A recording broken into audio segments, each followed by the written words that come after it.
Hi, it's Sue. Thanks for joining me for today's Bible reading.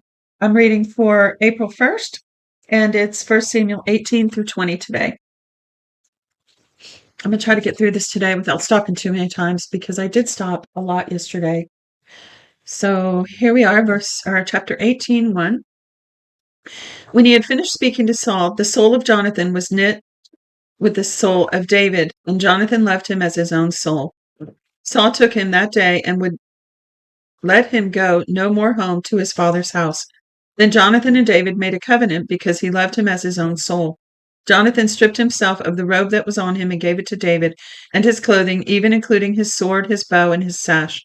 David went out whenever Saul sent him and behaved himself wisely when Saul set him over the men of war. It was good in the sight of all the people and also in the sight of Saul's servants. As they came, when David returned from the slaughter of the Philistine, the women came out of all the cities of Israel, singing and dancing to meet the king Saul with tambourines and with joy and with instruments of music. The women sang to one another as they played and said, Saul has slain his thousands and David his 10,000s. Saul was angry, and this saying displeased him. He said, They have ascribed to David 10,000s, and to me they have ascribed only thousands. What can he have more but the kingdom? Saul watched David from that day forward. On the next day, an evil spirit from God came mightily on Saul, and he prophesied in the middle of the house, David playing with his hand as he did by day. Saul had his spear in his hand and saw through the spear, for he said, I will pin David even to the wall. David escaped from his presence twice. Saul was afraid of David because Yahweh was with him and had departed from Saul. Therefore Saul removed him from his presence and made him his captain over 1,000, and he went out and came in before the people. David behaved himself wisely in all his ways, and Yahweh was with him. When Saul saw that he behaved very wisely, he stood in awe of him, but all Israel and Judah loved David, for he went out and came in before them. Saul said to David, Behold, my elder daughter Merab, I will give her to you as wife. Only be valiant for me and fight Yahweh's battles. For Saul said, Don't let my hand be on him, but let the hand of the Philistines be on him. David said to Saul, Who am I, and what is my life or my father's family in Israel, that I should be the son-in-law to the king? But at the same time, when Merab, Saul's daughter, loved David, wait a minute, I'm reading this wrong. Let me see. But at the same time, when Merab, Saul's daughter, should have been given to David, she was given to Adriel the Meholathite as wife. Michal, Saul's daughter, loved David, and they told Saul, and the thing pleased him. Saul said, I will give her to him, and she may be a snare to him, and that the hand of the Philistines may be against him. Therefore Saul said to David, You shall today be my son-in-law a second time. Saul commanded his servants, Talk with David secretly, and say, Behold, the king has delighted in you, and all his servants love you. Now therefore be the king's son-in-law. Saul's servants spoke those words in the ears of David. David said, Does it seem to you a light thing to be a king's son-in-law, since I am a poor man and lightly esteemed? The servants of Saul told him, saying, David spoke like this. Saul said, Tell David, the king desires no dowry except 100 foreskins of the Philistines to be avenged of the king's enemies. Now Saul thought he would make David fall by the hand of the Philistines. When his servants told David these words, it pleased David well to be the king's son-in-law. Before the deadline, David arose and went, he and his men, and killed 200 men of the Philistine. Then David brought their foreskins, and they gave them in full number to the king, that he might be the king's son-in-law. Then Saul gave him Michal his daughter as wife. Saul saw and knew that Yahweh was with David, and Michal, Saul's daughter, loved him. And so, let me read that again. Then Saul saw that and knew that Yahweh was with David, and Michal, Saul's daughter, loved him. Saul was even more afraid of David, and Saul was David's enemy continually. Then the princes of the Philistines went out, and as often as they went out, David behaved himself more wisely than all the servants of Saul, so that his name was highly esteemed. Saul spoke to Jonathan, his son, and to all the servants that they should kill David, but Jonathan, Saul's son, greatly delighted in David. Jonathan told David, saying, Saul my father seeks to kill you. Now therefore please take care of yourself in the morning, and live in a secret place, and hide yourself. I will go out and stand beside my father in the field where you are, and I will talk with my father about you, and if I see anything I will tell you. Jonathan spoke good of David to Saul his father, and said to him, Don't let the king sin against his servant, against David, because he has not sinned against you, and because his works have been very good toward you. For he put his life in his hand, and struck the Philistine, and Yahweh worked a great victory for all Israel. You saw it and rejoiced. Why then will you sin against innocent blood to kill David without a cause?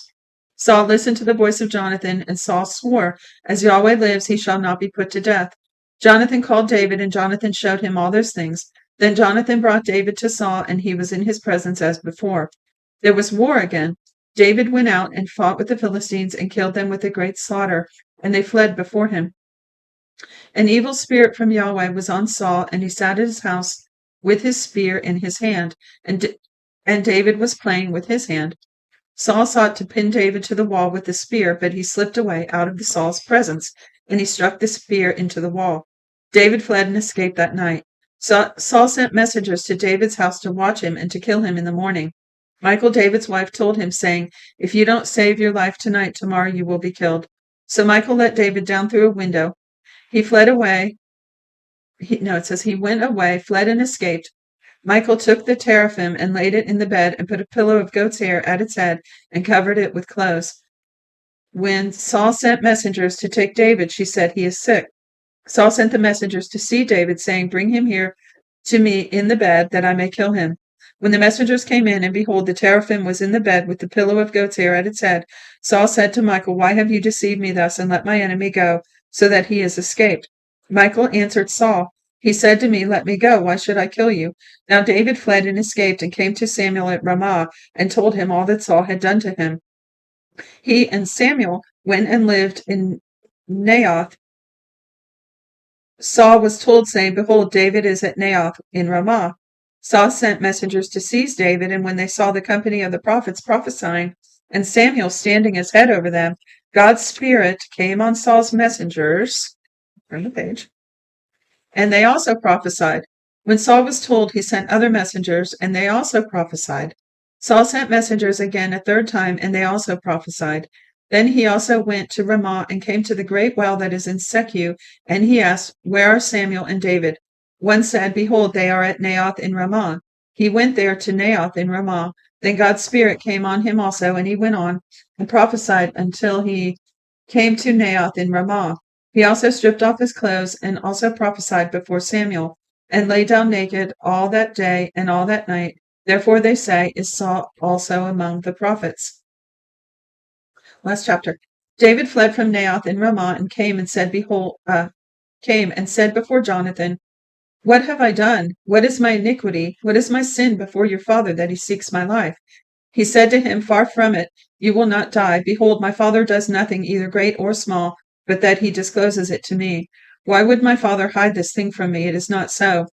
David swore moreover and said, Your father knows well that I have found favor in your eyes. And he says, Don't let Jonathan know this, lest he be grieved. But truly as Yahweh lives, and as your soul lives, there is but a step between me and death. Then Jonathan said to David, Whatever your soul desires, I will even do it for you. David said to Jonathan, Behold, tomorrow is the new moon, and I should not fail to dine with the king, but let me go, that I may hide myself in the field to the third day at evening. If your father misses me at all, then say David earnestly asked leave of me that he might run to Bethlehem, his city, for it is the yearly sacrifice there for all the family. If he says, It's well, your servant shall have peace. But if he's angry, then know that evil is determined by him. Therefore deal kindly with your servant, for you have brought your servant into a covenant of Yahweh with you. But if there is iniquity in me, kill me yourself, for why should you bring me to your father? Jonathan said, Far be it from you, for if I should at all know that evil were determined by my father to come on you, then wouldn't I tell you that? Excuse me. Then David said to Jonathan, Who will tell me if your father answers you roughly? Jonathan said to David, Come and let us go out into the field. They both went out into the field. Jonathan said to David, By Yahweh the God of Israel, when I have sounded my father about this time tomorrow, or the third day, behold, if there was a good toward David, won't I send it to you and disclose it to you? Yahweh do so to Jonathan, and more also should it please my father to do evil if I don't disclose it to you, and send you away that you may go in peace. May Yahweh be with you as he has been with my father. You shall not only, while yet I live, show me the loving kindness of Yahweh, that I not die. but you shall also not cut off your kindness from me, from my house forever. No, not when Yahweh has cut off every one of the enemies of David from the surface of the earth. So Jonathan made a covenant with David's house, saying, Yahweh will require it at the hand of David's enemies. Jonathan caused David to swear again for the love that he had for him, and for he loved him as he loved his own soul. Then Jonathan said to him, Tomorrow is the new moon, and you will be missed because your seat will be empty.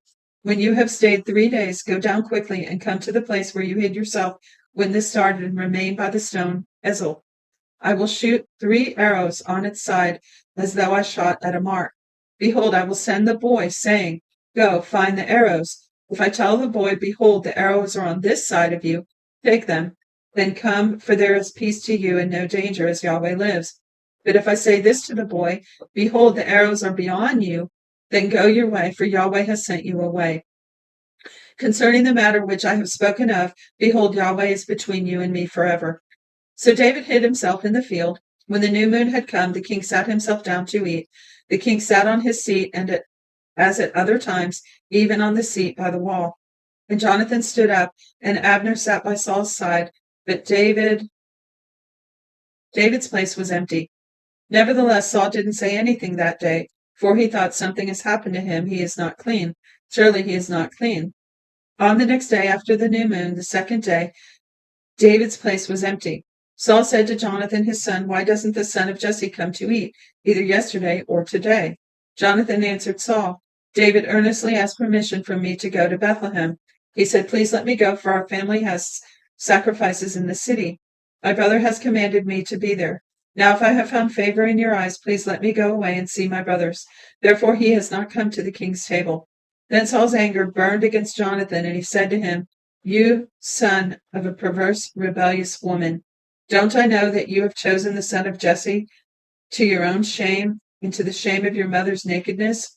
For as long as the son of Jesse lives on earth and will not be established, for as long as the son of Jesse, that's David, lives on the earth, you will not be established, nor will your kingdom.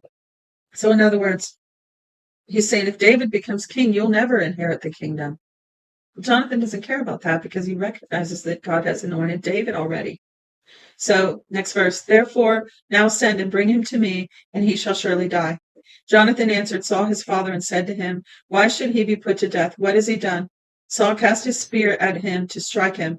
By this Jonathan knew that his father was determined to put David to death. So Jonathan arose from the table in fierce anger and ate no food the second day of the month, for he was grieved for David, because his father had treated him shamefully. In the morning Jonathan went out into the field at the time appointed with David, and a little boy with him. He said to his boy, Run, find the arrows now which I shoot. As the boy ran, he shot an arrow beyond him. When the boy had come to the place of the arrow which Jonathan had shot, Jonathan cried after the boy and said, Isn't the arrow beyond you? Jonathan cried after the boy, Go fast, hurry, don't delay. Jonathan's boy gathered up the arrows and came to his master, but the boy didn't know anything. Only Jonathan and David knew the matter. Jonathan gave his weapons to the boy and said to him, Go, carry them to the city. As soon as the boy was gone, David arose out of the south and fell on his face to the ground and bowed himself 3 times. They kissed one another and wept one another, and David wept the most. Jonathan said to David, Go in peace, because we have both sworn in Yahweh's name. Yahweh is between me and you, and between my offspring and your offspring forever. He arose and departed, and Jonathan went into the city. That's the end of today's reading. God bless you, and I'll see you tomorrow.